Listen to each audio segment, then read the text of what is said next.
আসসালামু আলাইকুম ওয়া রাহমাতুল্লাহ। প্রিয় শ্রোতা বন্ধুরা, আশা করছি আল্লাহ তাআলার অশেষ রহমতে আপনারা সবাই ভালো আছেন। চলুন আজকে আমরা জেনে আসি কিয়ামতের প্রধান প্রধান আলামত। ভূমি ধসে যাওয়া। হযরত রাসূল আকরাম সাল্লাল্লাহু আলাইহি ওয়াসাল্লাম বলেছেন, কিয়ামতের পূর্বে দুনিয়ার বিভিন্ন স্থানে 3টি স্থান ধসে পড়বে। সেগুলো যথাক্রমে দুনিয়ার পূর্ব প্রান্তে, পশ্চিম প্রান্তে এবং আরব দেশে ঘটবে। তকদিরে অর্থাৎ ভাগ্যে অবিশ্বাসীদের বহু লোক তাতে মৃত্যুমুখে পতিত হবে।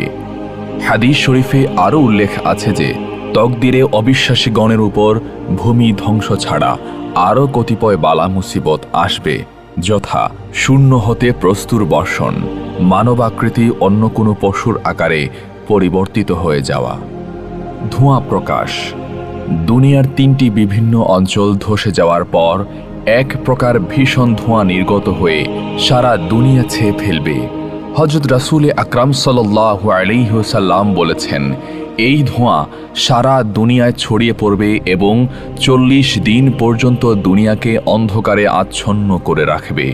তাতে দুনিয়ার প্রায় সকলেই বিবিধ রোগে আক্রান্ত হবে।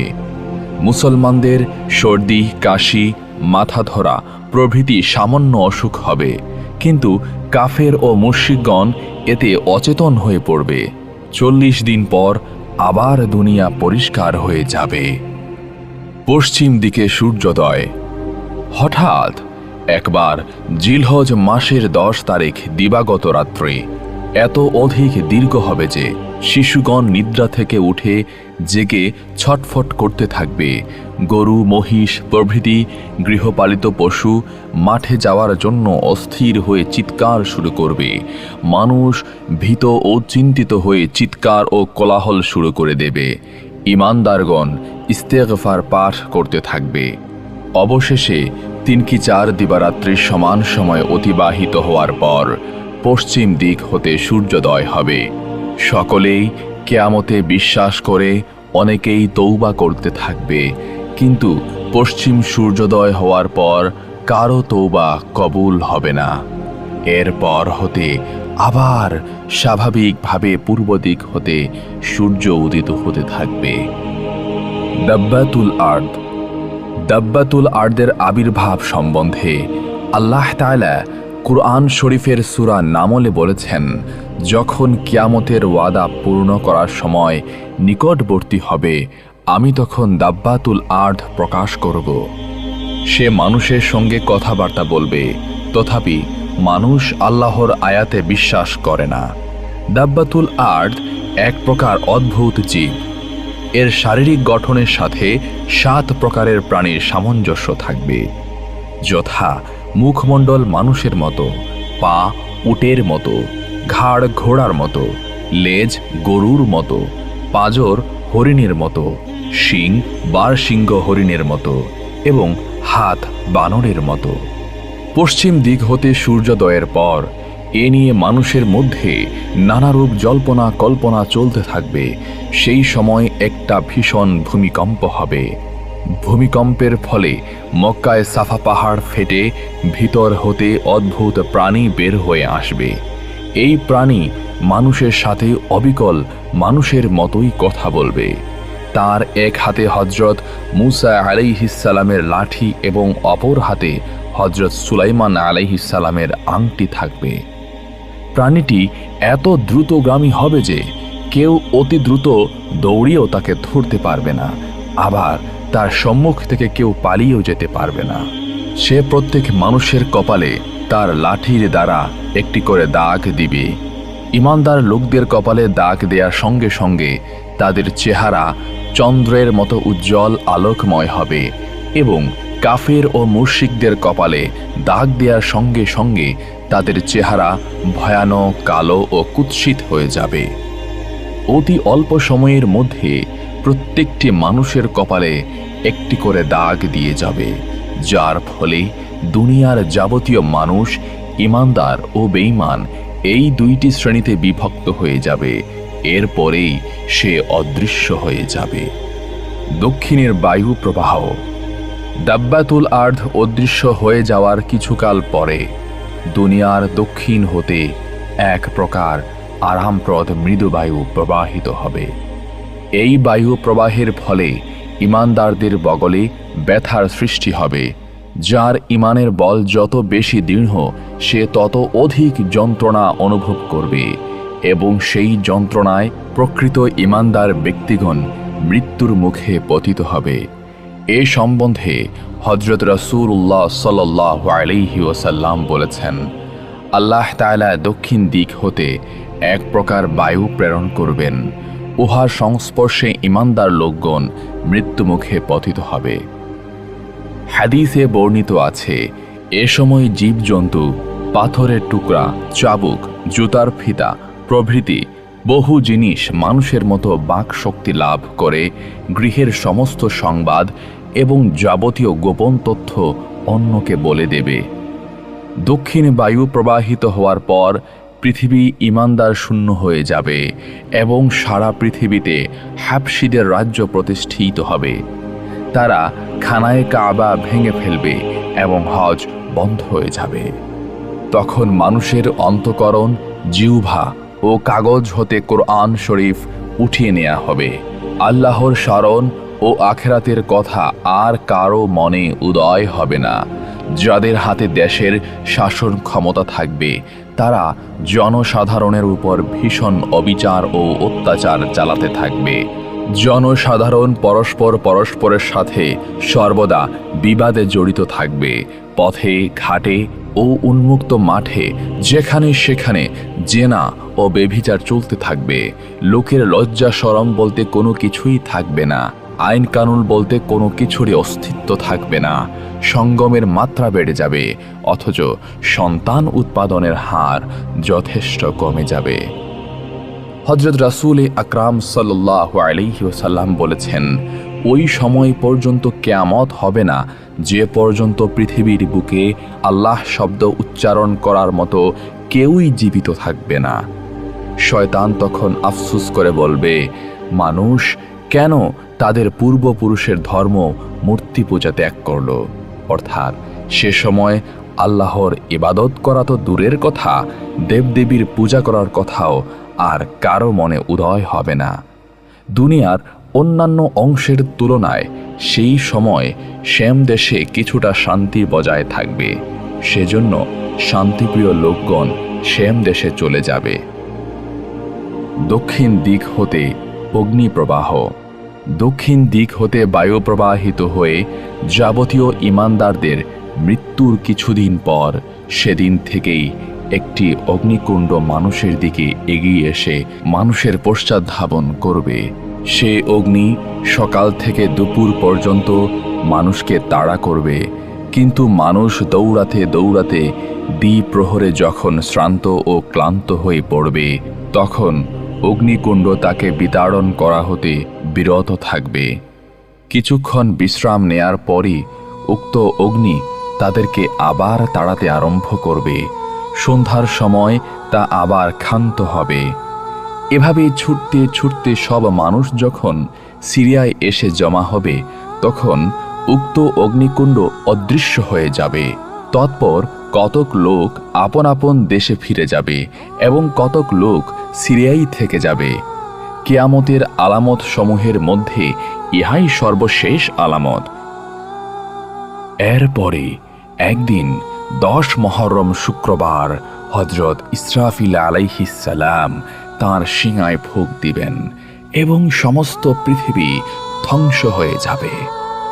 এ সম্পর্কে আল্লাহ তাআলা তার পবিত্র কালাম কুরআন মাজিদে ঘোষণা করেছেন, যখন শিঙায় ফুঁক দেয়া হবে তখন আসমান ও জমিনে যা কিছু আছে সবই ধ্বংস হয়ে যাবে, কিন্তু আল্লাহ যাকে ইচ্ছা করেন শুধু তাকেই জীবিত রাখবেন। হাদিস শরীফে বর্ণিত আছে, ইসরাফিল ফেরেশতা ছুর বা শিঙায় মুখ লাগিয়ে আল্লাহ তাআলার আদেশের প্রতীক্ষায় আছে। যেই মাত্র আল্লাহর আদেশ হবে তৎক্ষণাৎ সে শিঙায় ফুঁক প্রদান করবে। এই সম্বন্ধে হযরত রাসূলুল্লাহ সাল্লাল্লাহু আলাইহি ওয়াসাল্লাম বলেছেন, যে আল্লাহ পাকের হাতে আমার জান রয়েছে, আমি তার কসম করে বলছি যে সেদিন ইসরাফিল আলাইহিস সালাম তার শিঙায় ফুঁক প্রদান করবে, তখনই কিয়ামত আরম্ভ হবে। সেই সময় যে ব্যক্তি খাদ্য মুখে দিয়েছে সে তা গিলতে পারবে না, যে কাপড় পরতে আরম্ভ করেছে সে উহা পরে শেষ করার সময় পাবে না, ইতিমধ্যেই সকল অজ্ঞান হয়ে পড়ে যাবে। ইসরাফিল আলাইহিস সালাম শিঙায় ফুঁক দেয়া মাত্র সারা দুনিয়া ব্যাপী এক মহা স্থূলস্থূল পড়ে যাবে, আকাশ ফেটে যাবে, চন্দ্র সূর্য গ্রহ নক্ষত্র কক্ষচ্যুত হবে, পাহাড় পর্বত চূর্ণ বিচূর্ণ হয়ে তুলার মতো উড়ে যাবে, নদ নদী এবং সমুদ্র শুকিয়ে যাবে, গর্ভবতী স্ত্রীলোকদের গর্ভপাত হয়ে যাবে, ভয়ে বালক বালিকাগণ বৃদ্ধের ন্যায় হয়ে যাবে। সেই সময় পাপাত্মা শয়তান দুনিয়ার এক প্রান্ত হতে অপর প্রান্ত পর্যন্ত দৌড়াদৌড়ি করতে থাকবে, কিন্তু কোথাও পালাবার স্থান খুঁজে পাবে না। মানব দানব জিন পরি পশু পক্ষী প্রভৃতি সমস্ত জিন জন্তু অজ্ঞান হয়ে যাবে, অবশেষে সকলেই মৃত্যুমুখে পতিত হবে। ভীষণ ভূমিকম্পে সমস্ত দুনিয়ার মাটি উলট পালট হয়ে যাবে, এমনকি উপরের মাটি 40 গজ নিচে চলে যাবে এবং 40 গজ নিচের মাটি উপরে উঠে আসবে। সেই সঙ্গে দুনিয়ার যাবতীয় জীবজন্তুর মৃতদেহ, গাছপালা, বাড়িঘর, দালান কোঠা, এক কথায় দুনিয়ার প্রত্যেকটি জিনিস মাটির ভিতরে প্রথিত হয়ে যাবে। সমগ্র দুনিয়ার গাছপালা তরুলতা জনপ্রাণীহীন এক বিশাল সমতল মরুভূমিতে পরিণত হবে। সমগ্র দুনিয়ার কোথাও একটি প্রাণী, এক বিন্দু ছায়া বা এক ফোঁটা পানি থাকবে না। তখন পর্যন্ত আল্লাহ পাকের আরশবাহী 8 জন ফেরেশতা হযরত জিব্রাইল, হযরত মিকাইল, হযরত ইসরাফিল, হযরত আজরাইল আলাইহিস সালাম এবং পাপাত্মা শয়তান জীবিত থাকবে। অতঃপর আল্লাহ তাআলা মালাকুল মউতকে বলবেন, হে আজরাইল, আমি দুনিয়াতে যত সংখ্যক প্রাণী সৃষ্টি করেছি ঠিক তত সংখ্যক তোমার সাহায্যকারী ফেরেশতা সৃষ্টি করেছি। আজ তুমি তোমার সাহায্যকারী যাবতীয় ফেরেশতা সহ যে পাপাত্মা শয়তানের জান কবজ করো। দুনিয়া সৃষ্টির প্রারম্ভ হতে কিয়ামত পর্যন্ত যাবতীয় জিনের জান কবজ করতে তুমি যে পরিমাণ কষ্ট দিয়েছ, উহার 4 গুণ শাস্তি দিয়ে আজ শয়তানে প্রাণ বের করো। আল্লাহর আদেশে মালাকুল মউত এমন ভীষণ অগ্নি মূর্তি ধারণ করবেন যে তার সেই মূর্তি দর্শন করা মাত্রই দুনিয়ার যে কোনো জিন, মানব বা দৈত্য দানব মৃত্যুমুখে পতিত হতো। মালাকুল মউত জাহান্নাম হতে 70,000 অগ্নিময় শিকল সহ লক্ষ লক্ষ ফেরেশতা সঙ্গে নিয়ে পাপাত্মা শয়তানের জান কবজ করতে রওনা হবেন। শয়তান মালাকুল মউতকে দেখিবা মাত্র দৌড়ে পলায়ন করতে চেষ্টা করবে। মালাকুল মউত তাকে সম্বোধন করে বলবে, হে পাপিষ্ঠ, তুই দুনিয়ার অগণিত মানুষকে সৎ পথ হতে ভ্রষ্ট করেছিস। আজ তোকে তোর সে কৃতকাজের ফল ভোগ করতে হবে। এ কথা শুনে সে দুনিয়ার এক প্রান্ত হতে অপর প্রান্ত পর্যন্ত সারা দুনিয়ায় ছোটাছুটি করতে থাকবে এবং মালাকুল মউতও তার দলবল সহ তাকে ধাওয়া করতে থাকবেন। পাপাত্মা শয়তান অবশেষে শ্রান্ত ও ক্লান্ত হয়ে হযরত আদম আলাইহিস সালামের নিকট এসে দাঁড়িয়ে বলতে থাকবে, হে আদম, তোমারই জন্য আজ আমি মহাপাপী, তোমারই জন্য আমার এই দুর্দশা। এই কথা বলতে না বলতেই মালাকুল মউত দলবল সহ তথায় উপস্থিত হয়ে শয়তানকে শৃঙ্খলাবদ্ধ করবেন এবং জাহান্নাম হতে আনিত অগ্নির পিয়ালা পান করাবেন।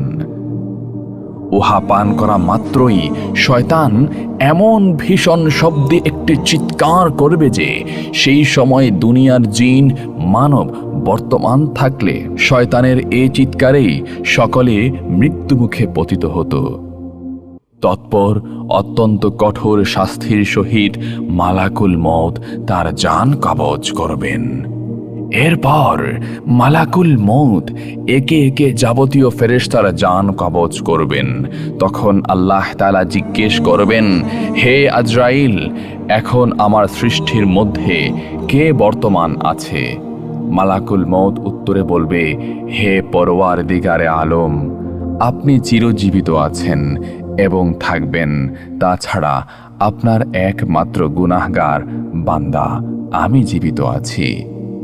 তখন আল্লাহ তাআলা বলবেন, হে আজরাইল, নিশ্চয় তুমি কুল্লু নাফসিন যায়িকাতুল মাউত, অর্থাৎ প্রত্যেক প্রাণীকেই মৃত্যুর স্বাদ গ্রহণ করতে হবে। আমার এই বাণী শ্রবণ করেছ, অতএব এখন নিজ হাতে নিজের জান কবজ করো। তখন মালাকুল মউত নিজ হাতে নিজের জান কবজ করে মৃত্যুমুখে পতিত হবে। অতঃপর 40,000 বৎসর পর্যন্ত এক আল্লাহ ব্যতীত আর কোনো কিছুরই অস্তিত্ব থাকবে না। তখন আল্লাহ তাআলা আসমান ও জমিনকে সম্বোধন করে বলবেন, এখন আসমান ও জমিনে কার বাদশাহী, যারা ক্ষমতা ও ধনের গর্বে গর্বিত হয়ে ধরাকে সারা জ্ঞান করত, যারা আমার রাজ্যে বাস করে আমার নিয়ামত উপভোগ করে আমারই বিরুদ্ধাচরণ করত, আজ তারা কোথায়? যখন কেউই এর উত্তর প্রদান করবে না, তখন আল্লাহ তাআলা পুনরায় বলবেন, আজ কেউ নেই আমার বিরুদ্ধাচরণ করবার, কেউ নেই আমার নাফরমানি করবার। বিশ্বজগৎ একমাত্র আমারই রাজ্য, আর আমি এর একমাত্র সার্বভৌম প্রভু। তো বন্ধুরা, এই ছিল কিয়ামতের প্রধান প্রধান আলামত। ইনশাআল্লাহ সামনে আরো গুরুত্বপূর্ণ বিষয় নিয়ে আপনাদের মাঝে হাজির হচ্ছি আমি, আহমদ নিয়াজ। ইনশাআল্লাহ সে পর্যন্ত ভালো থাকবেন, সুস্থ থাকবেন। মা আসসালাম।